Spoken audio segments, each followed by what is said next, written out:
प्राच्य भारत के जन समुदायों की चर्चा में इस बार हम बात करेंगे प्राचीन शबर समुदाय की, जिसे शबर, सवरा या सौर भी कहा जाता है। शबर समुदाय भारतीय उपमहाद्वीप के उन आदिम निवासियों में गिना जाता है जिनकी उपस्थिति आर्य सभ्यता से भी पूर्व मानी जाती है। ये समुदाय मुख्यतः पूर्वी और दक्षिण पूर्वी भारत के पर्वतीय तथा वन क्षेत्रों में निवास करता था।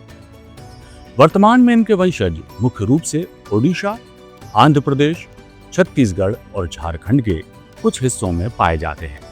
तो आइए जानते हैं प्राचीन भारत के शबर समुदाय के इतिहास, सभ्यता और संस्कृति के बारे में।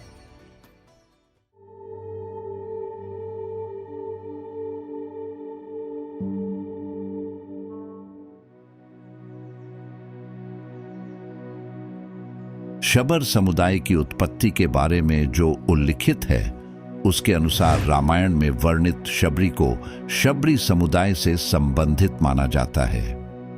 शबरी की कथा केवल भक्ति की मिसाल नहीं है, बल्कि यह भी दर्शाती है कि उस समय वनवासी समुदायों का भारतीय सांस्कृतिक जीवन में स्थान था।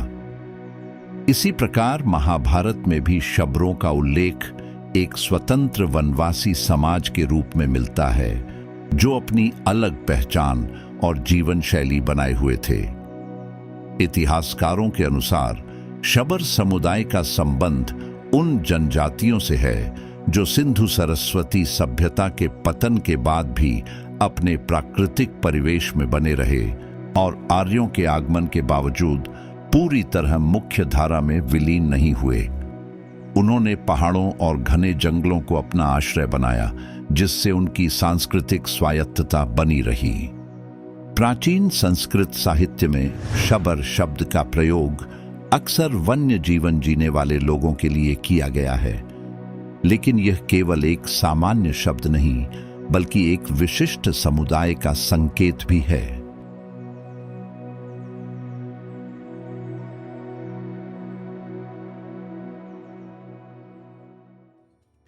प्राचीन भारत के जन समुदायों में शबर समुदाय जितना ऐतिहासिक रूप से महत्व रखता है, उससे कहीं ज़्यादा पौराणिक महत्व भी उसका है। विशेष रूप से रामायण में वनवासी शबरी और श्री राम की भेंट का प्रसंग आज भी जनमानस में सुना और गुना जाता है। आमतौर पर शबर समुदाय को माता शबरी का वंशज माना जाता है। शबर समुदाय के लोग किसी संगठित राजनीतिक शक्ति के रूप में नहीं, बल्कि प्रकृति के बीच रहकर सरल और स्वतंत्र जीवन जीने वाले समाज के रूप में प्रतिष्ठित हैं। शबर समुदाय के इतिहास, सभ्यता और संस्कृति से हमें जानकारी मिलती है कि प्राचीन भारत का सामाजिक ढांचा केवल नगरों और राजसत्ताओं तक केंद्रित नहीं था, बल्कि वनवासी और जनजातीय समुदायों की भी एक निश्चित महत्वपूर्ण भूमिका थी।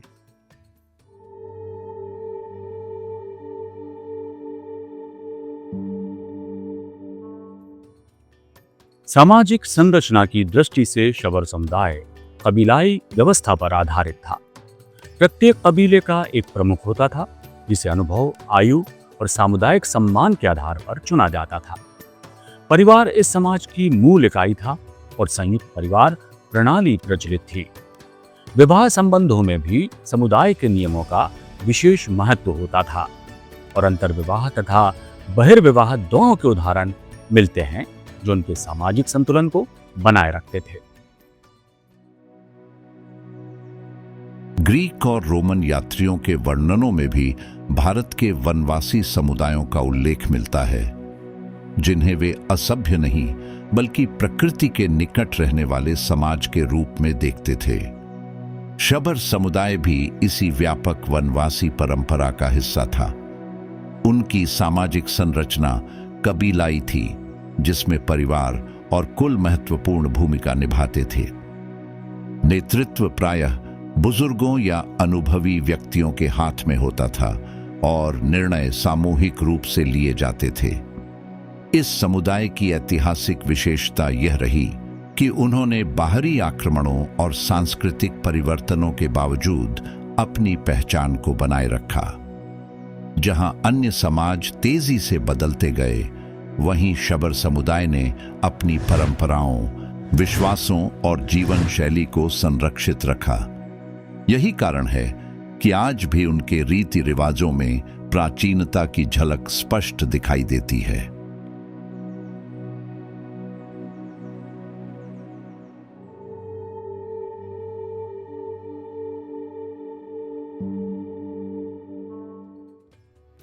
धार्मिक दृष्टि से शबर समुदाय प्रकृति पूजक थे। वे सूर्य, चंद्रमा, पृथ्वी, जल, वृक्ष और पर्वत को देवत्व का रूप मानते थे। उनके लिए जंगल केवल संसाधन नहीं बल्कि एक जीवंत सत्ता थे जिसमें आत्मा और शक्ति का वास होता है। पूर्वजों की पूजा भी उनके धार्मिक जीवन का महत्वपूर्ण हिस्सा थी। वे मानते थे कि उनके पूर्वज उनकी रक्षा करते हैं और जीवन के हर क्षेत्र में मार्गदर्शन प्रदान करते हैं।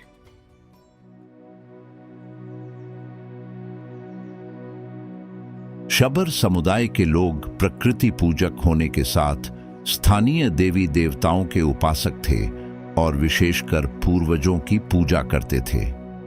यही कारण है कि धार्मिक परंपराओं से जुड़े त्योहार और धार्मिक अनुष्ठान उनकी जीवन शैली का प्रमुख अंग थे, जिसमें उनकी संस्कृति की स्पष्ट झलक मिलती है। फसल कटाई, वर्षा आगमन और शिकार की सफलता जैसे अवसरों पर सामूहिक उत्सव मनाए जाते थे। इन अवसरों पर नृत्य, संगीत और लोकगीतों का विशेष महत्व होता था। पारंपरिक वाद्य यंत्रों के साथ समूह में नृत्य करना केवल मनोरंजन नहीं बल्कि सामुदायिक एकता का प्रतीक था। शबर समुदाय की कला और अभिव्यक्ति भी अत्यंत समृद्ध रही है। दीवार चित्रकला, शरीर अलंकरण और हस्तशिल्प में उनकी रचनात्मकता दिखाई देती है। विशेष रूप से ओडिशा के सौरा समुदाय की इडिटाल चित्रकला प्रसिद्ध है, जिसमें धार्मिक और सामाजिक जीवन के दृश्य चित्रित किए जाते हैं। यह कला न केवल सौंदर्य बोध को दर्शाती है बल्कि उनके विश्वासों और जीवन दर्शन को भी प्रकट करती है।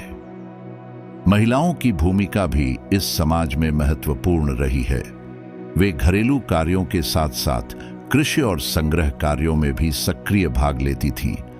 सामाजिक निर्णयों में भी उनकी भागीदारी होती थी, जिससे यह स्पष्ट होता है कि यह समुदाय अपेक्षाकृत संतुलित और सहयोगात्मक था। इस समुदाय की जीवन शैली हमें एक ऐसे समाज की झलक देती है जो सरल, संतुलित और प्रकृति के साथ गहरे जुड़ाव पर आधारित था। उनकी परंपराएं और संस्कृति आज भी हमें यह सिखाती हैं कि मानव और प्रकृति के बीच सामंजस्य कितना महत्वपूर्ण है।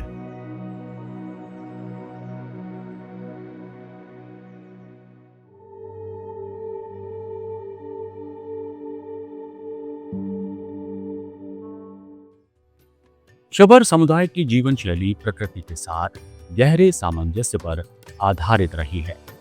ये लोग प्राचीन काल से ही जंगलों, पहाड़ों और नदी घाटियों के आसपास बसे रहे, जहां से उन्हें भोजन, जल और आश्रय सहज रूप से प्राप्त होता था।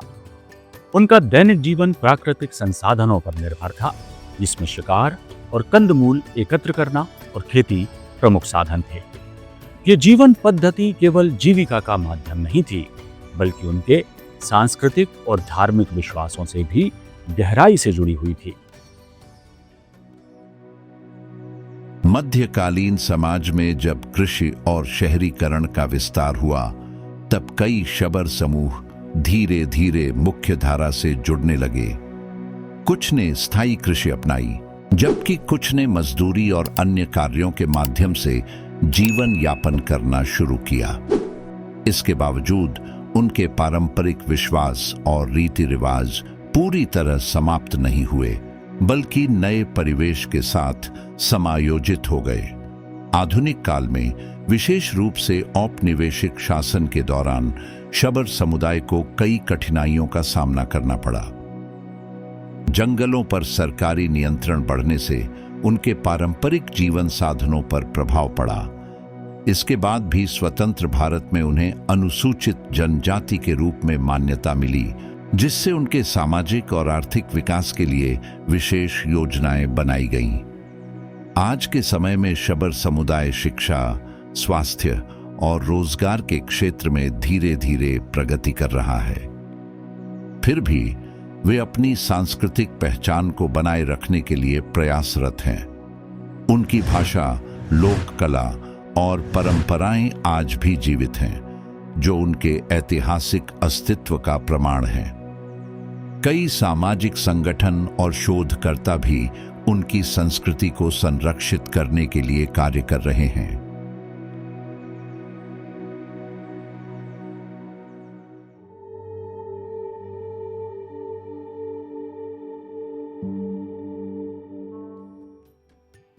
शबर समुदाय का उल्लेख रामायण और महाभारत जैसे प्राचीन महाकाव्यों में प्रमुखता से मिलता है। विशेषकर शबरी और भगवान राम का वन में मिलना और राम को शबरी का जूठे बेर खिलाने का प्रसंग आज भी भक्ति भाव का सबसे अनुपम उदाहरण माना जाता है।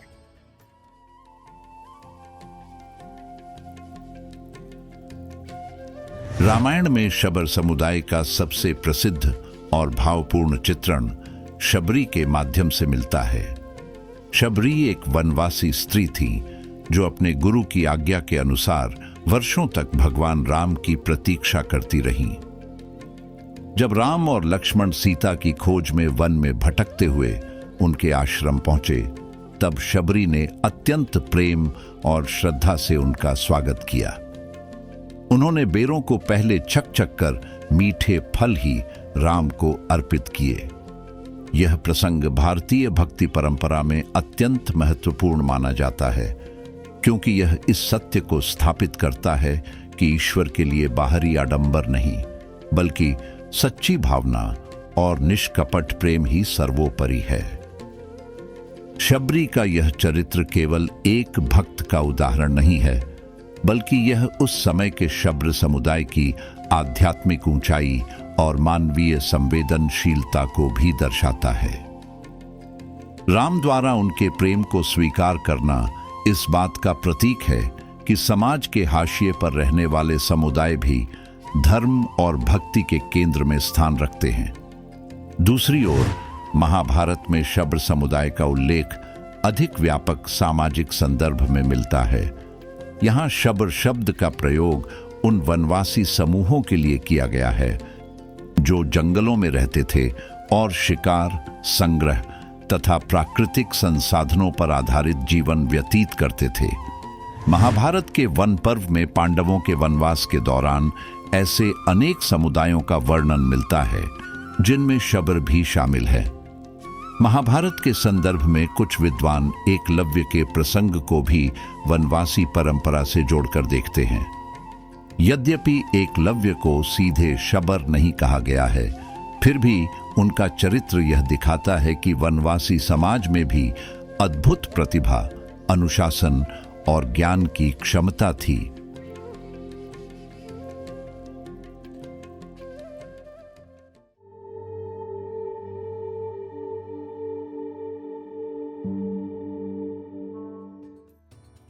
शबर समुदाय का उल्लेख हमें यह समझने में सहायता करता है कि भारतीय सभ्यता केवल नगरों और राजाओं तक सीमित नहीं थी, बल्कि उसमें वनवासी और जनजाति समाजों का भी महत्वपूर्ण योगदान था। उनकी सरलता, प्रकृति के प्रति सम्मान और गहन आध्यात्मिकता आज भी प्रेरणा के स्रोत है और ये दर्शाती है कि भारतीय संस्कृति की जड़ें कितनी व्यापक और समावेशी रही है।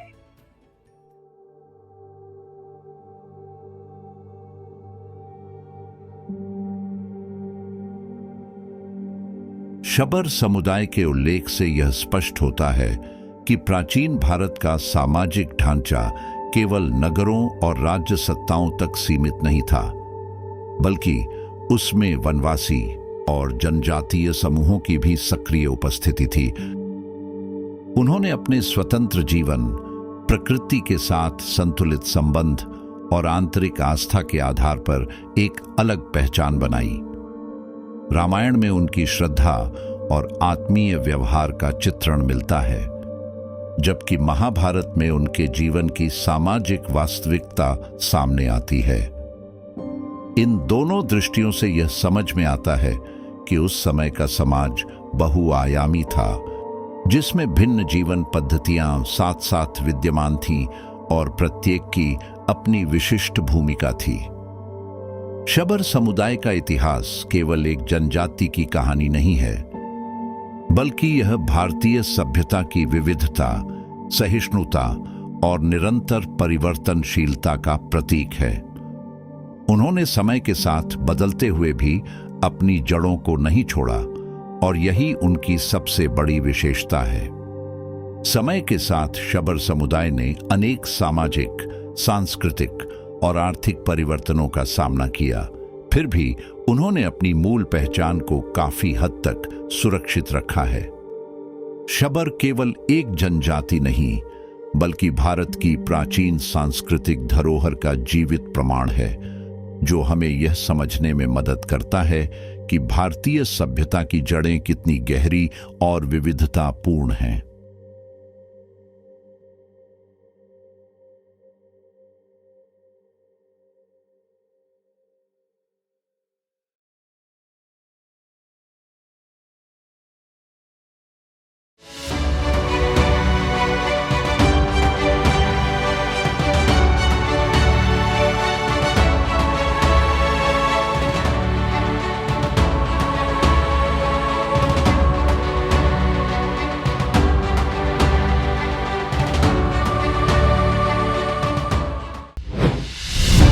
वे शूरवीर हैं, वे कर्मवीर हैं, वे निपुण योद्धा हैं, वे भारत का कुल हैं, वे भारतवंशी हैं जिन्हें लोक समाज ने भुला दिया है।